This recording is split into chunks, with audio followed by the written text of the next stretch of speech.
Salut à tous, c'est Otem. Je me suis réveillé avec un bouton ce matin, ça fait pas plaisir. Aujourd'hui, on va parler d'un sujet que j'avais envie d'aborder depuis longtemps. Sur cette chaîne, on a pas mal parlé d'orchestral. Et c'est bien normal puisque c'est le genre qu'on retrouve dans la plupart des bandes originales depuis toujours. Peu importe le genre du film, c'est hyper rare de passer à côté d'un ensemble de cordes ou d'une section cuivre dans une BO. En fin de compte, pour faire de la musique de film, faire de l'orchestral, ça suffit pas.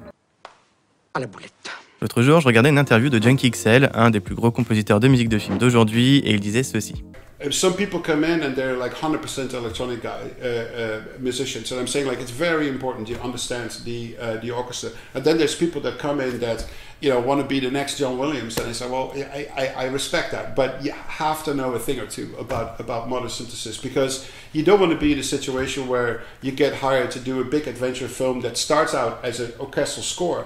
But what if the studio halfway through says, you know what, I think we need to modernize the score because it's a little too old school. Et en voyant ça, je me suis dit que ce serait sympa qu'on ratisse un petit peu plus large et qu'on s'intéresse à tout ce qui va accompagner un orchestre dans la musique de film. Parce qu'à mon avis, c'est impossible de passer à côté aujourd'hui. Les morceaux là, c'est John Williams, Junkie XL le dit dans cette interview, ça sonne un peu vieillot et il faut être un monstre de composition pour que ça sonne moderne sans passer par des synthés ou des instruments plus actuels. En plus de ça, savoir ajouter des sons plus synthétiques ou en tout cas plus dans l'air du temps sur ce type de morceaux, ça va vraiment aider à avoir une petite patte sonore. Et ça, c'est super important. Ce que j'ai envie de vous montrer aujourd'hui, c'est comment on peut faire pour apporter une touche de modernité à un morceau orchestral sans forcément revoir l'orchestration et sans dénaturer le morceau. Je vais vous montrer plein de petites techniques que j'utilise sur beaucoup de mes morceaux pour ça et j'espère que ça vous donnera des idées pour composer. Pour ça, on va partir d'un morceau 100% orchestral que je viens de terminer et on va voir ensemble comment le pimper un petit peu pour le rendre un peu plus moderne. Comme d'habitude, je vais vous montrer toutes les étapes de composition et on se donnera rendez-vous en fin de vidéo pour écouter le résultat final. C'est parti, je suis Otem, sur cette chaîne on parle de musique de film et aujourd'hui on va voir ensemble comment moderniser un morceau orchestral. Donc vous venez de finir votre dernier morceau orchestral, mais vous trouvez que ça sonne un peu trop vintage. Le truc, c'est qu'il y a déjà tous vos instruments et que vous avez déjà occupé tout l'espace sonore avec l'orchestre. Même si toute la composition est faite, c'est pas perdu et il y a pas mal de choses qu'on peut faire pour moderniser un peu tout ça. Pour vous montrer ça, j'ai préparé un morceau composé seulement avec des instruments d'orchestre. Je vous fais écouter ça et on va voir ensuite ce qu'on peut faire avec.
Donc là, on a un morceau qui sonne bien et on peut considérer qu'il est terminé, si on veut faire de l'orchestral.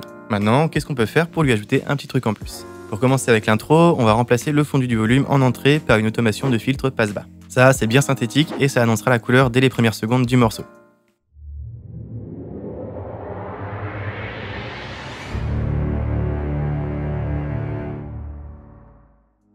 Pour continuer sur l'intro, on peut faire un truc hyper simple et qui fonctionnera sur la plupart des morceaux. Sur l'intro, on reste sur la même tonalité, donc on va pouvoir sortir un bon vieux pad, ça marche à tous les coups.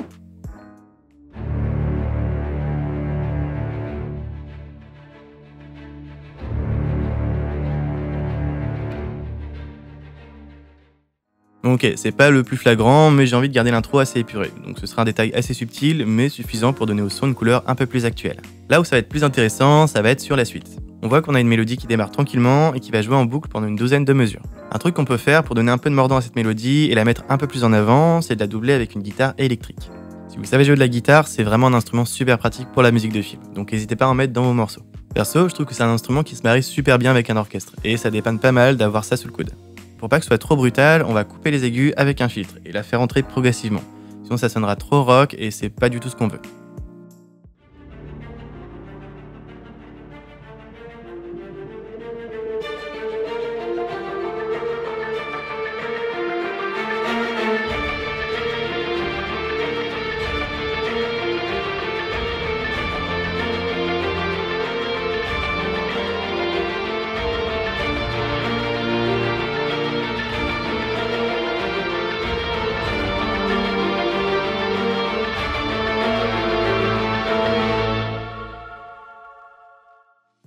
Ensuite, on entend qu'on a une mélodie jouée par les corps un peu plus en arrière-plan. Je la trouve un peu molle et étouffée, donc pour continuer sur notre lancée, on va pouvoir renforcer ça avec une seconde guitare. Ça va lui donner de l'intensité et ça va la faire ressortir un petit peu.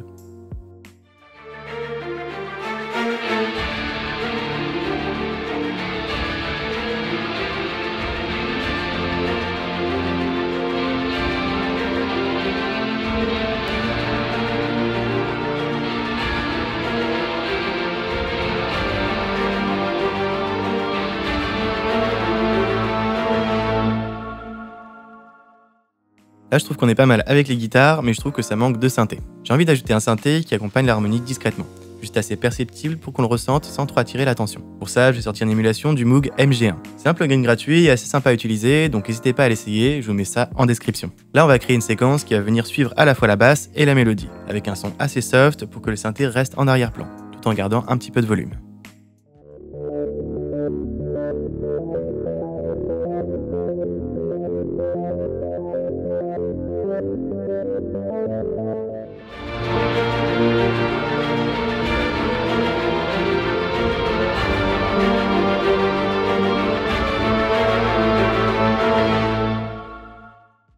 Pour cette partie, on va pouvoir ajouter un dernier synthé qui va être très important. Si on s'intéresse aux fréquences, ce qui va faire qu'un morceau sonne moderne, ça va passer beaucoup par les basses fréquences. Donc le fait d'avoir des basses profondes et détaillées, ça va vraiment aider. On pourrait pousser ça au mixage, et d'ailleurs on va le faire après avec un effet un peu spécial. Mais d'abord je pense que la meilleure solution, ça va être de doubler la basse avec une rise bien large qui va vraiment soutenir le bas du spectre. Pour ça, j'ai bidouillé un truc sur Serum, c'est vraiment un synthé hyper pratique pour faire de la musique de film.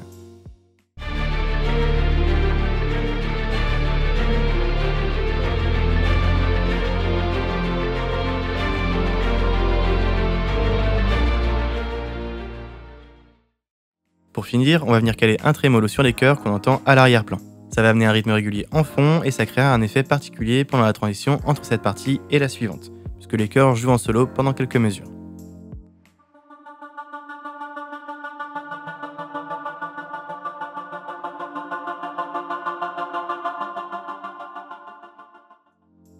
Et avec le tout, ça donne ça.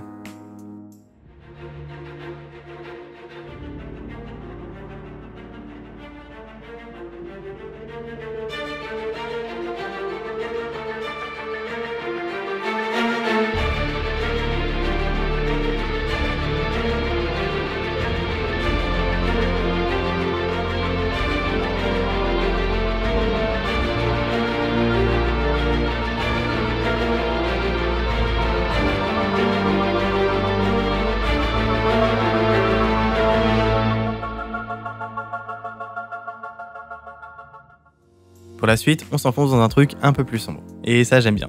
Là, on va pouvoir faire pas mal de choses, et ce qu'on va chercher à avoir, c'est à grossir le son de façon à avoir pas mal de contraste en alternant avec les parties plus tendues et les parties en suspension. Au niveau des instruments, on peut commencer par faire un peu de renforcement en superposant quelques sons en plus. Autrement dit, du layering. Là, on va s'intéresser à la basse. D'abord, on va ajouter un son de piano qui va doubler les deux parties qu'on retrouve à la basse, qui correspondent au violoncelle et à la contrebasse. Très important que ça suive bien ce qu'on a déjà écrit à l'unisson, pour éviter qu'il y ait trop de frottement entre les instruments. Pour ça, je vais pas choisir un piano très réaliste, mais plutôt un truc bien percussif. Quand c'est comme ça, un bon vieux Felky, ça fait largement le taf.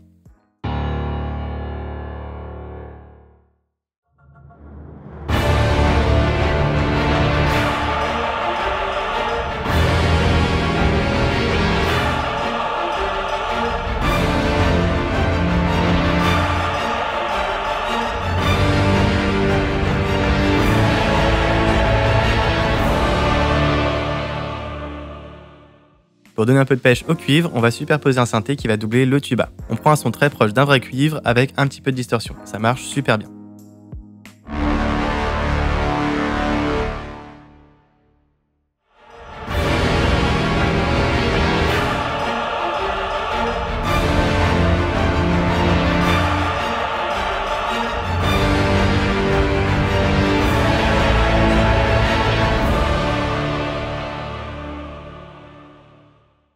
Par-dessus ça, on rajoute de la guitare comme tout à l'heure. On va reprendre notre première guitare et doubler la partie des violons.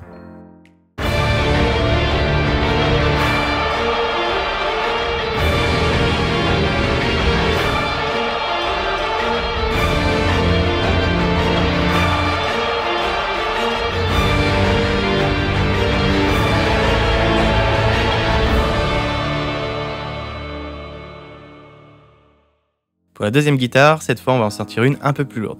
Cette fois on prend un accordage au ras du sol et on va venir accompagner la partie de percussion tout en suivant les accords joués par les cuivres. Par rapport à tout à l'heure, cette guitare n'aura pas un rôle très harmonique. On s'en servira plus pour donner une couleur plus agressive au morceau, donc on la gardera assez discrète. Pour bien la soutenir, on va rajouter une basse électrique, comme ça on aura un son puissant et bien lourd. Les ingé sons qui regardent cette vidéo, ils sont en train de faire un infarctus là.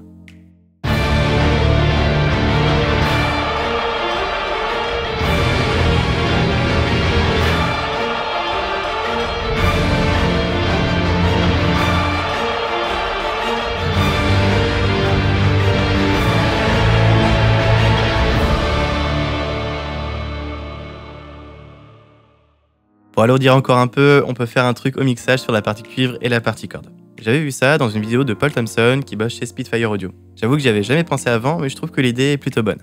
On va sortir une reverb en piste auxiliaire qu'on va associer à la contrebasse, au cuivre et à notre synthé qui joue la partie des tubas. Et contrairement à une reverb classique, ce qu'on va chercher à faire, c'est à pitcher cette reverb une octave plus bas que le signal d'entrée. Et ça tombe bien car j'ai une reverb exprès pour ça. Ce plugin, c'est Valhalla Timer et il permet de mixer une reverb simple avec une reverb à l'octave du dessus ou du dessous. Donc on aura une résonance assez balèze derrière nos cuivres. Et je crois qu'en termes de lourdeur, on est pas mal. Alors attention quand même à pas mettre trop d'instruments là-dedans car ça peut vite prendre beaucoup de place et dans les basses, ça peut tout ruiner si on abuse. Mais écoutez ce que ça donne, là j'ai mis les tubas et les contrebasses.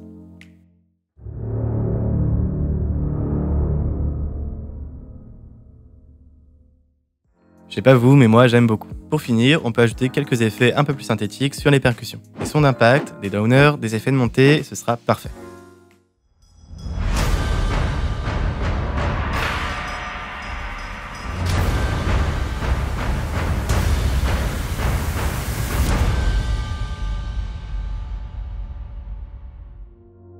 C'est la fin de cet épisode, comme d'habitude je vous montre le résultat en fin de vidéo. Ce que je vous ai montré aujourd'hui, c'est vraiment des petites astuces de production que j'utilise très souvent sur la plupart de mes morceaux, pour gonfler et moderniser un peu le son. Il y a plein d'autres choses qu'il est possible de faire et ça aurait été difficile de tout vous montrer dans un seul épisode. Mais j'espère que ça vous aura donné des idées pour vos prochains morceaux. Si c'est le cas, n'oubliez pas le petit pouce en l'air. Comme d'habitude, vous pouvez vous abonner pour ne pas rater les prochaines vidéos et n'hésitez pas à partager celle-ci autour de vous, ça m'aide énormément. Moi je vous laisse avec le résultat, merci d'être resté jusqu'à la fin, c'était Otem, prenez soin de vous et à très vite.